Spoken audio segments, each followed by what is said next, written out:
Have you ever wondered how to make your mind bulletproof and handle everything life throws at you? Rejections, failures, unexpected crises, they are all inevitable because life will keep on testing you. I just got rejected from 6 job applications this week. And if I'm honest, I keep wondering what I could have done differently. Most people would let this setback crush them, but I feel fine. It's not the rejection itself that breaks you, it's your response. Life is unpredictable. Plans fail, people either disappoint or betray you, crisis happens. And often we spend our energy trying to control something that's out of our reach. We obsess over this thinking like, why me? Why always me moments? And that's what makes us powerless. Here is the powerful truth. You may not always control what will happen or what happens, but you can always control how you respond. That single shift from reacting to responding is what creates a bulletproof mind.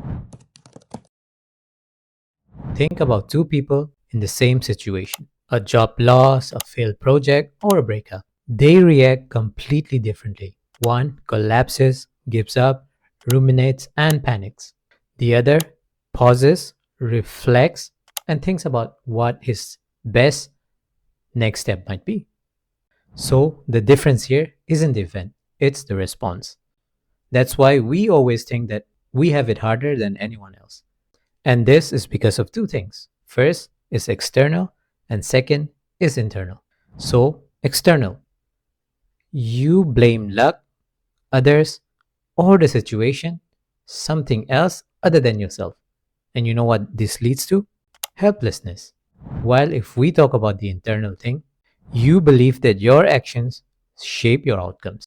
The amount of hard work you put in translates to the outcome you get, thereby resilience. And this internal locus of control is what we exactly need to get that mental resilience, the bulletproof mind. And today, we are going to build that together step by step. And speaking of finding the right opportunities, if you are a student looking for scholarships or universities abroad, you need help crafting a standout CV, or you want expert feedback on your motivation letter, I offer personalized consulting services to get you ahead. All for a small fee, you can get expert help. All you have to do is visit my website in the description. There, click on book now and you fill the Google Forms. All the information is embedded in there and I will take care of the rest because I have done this before. Now it's my turn to help you out. Step 1 is very simple but transformative. Pause. When life hits hard, our brain reacts automatically in 3 ways. You either fight, you flight, or you freeze. And that is our survival mode. You either snap, panic, or completely shut down. And this reaction mode is often emotional, impulsive, and self destructive. Response mode, on the other hand, comes from that part of the brain where you can pause, think, calm down, and choose deliberately. And how do we pause the right way? Very simple. First, take 3 long breaths before answering any triggering email, text, or a conversation or a conflict. When you're breathing, notice your feet on the ground, your hands on the table, and let your nervous system settle down. Because if you do not let your nervous system settle down, you take impulsive actions, you curse, you shout out, you blurt out things.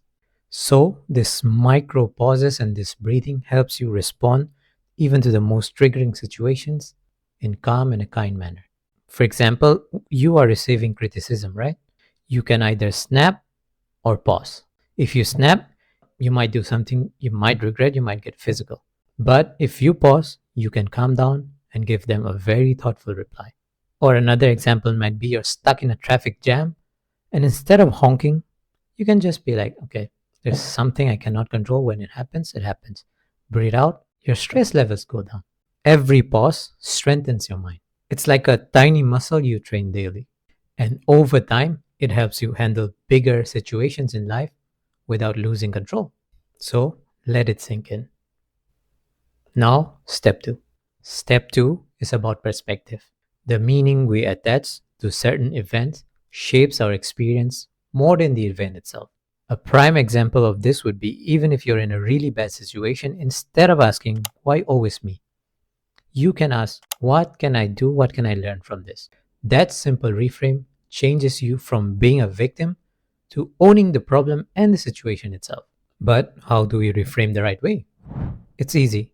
Even in the worst or the most dreadful situations, or in any situation at all, always look for something positive or a growth opportunity. When you do this, even in rejection, and when you find something you can learn from, you end up finding something to appreciate, like the effort you have put in, the work you have put in, the hours, the courage, the dedication, and most importantly, progress. And finally, we need to reframe the outcome. We should focus on the controllable event, that is, the next steps or the next action we might take, instead of dwelling in the past over the uncontrollable result. An example to that might be my own job rejection. It was not a failure, it was a feedback for me. I can now improve my CV better, refine my skills, and network differently. Or another example, a failed project. Just learn what didn't work and change your approach and do it differently next time. What we're doing here is using our setback as a fuel to move the next step forward. Step 3 is to act. Even the smallest, slightest action can lead to results.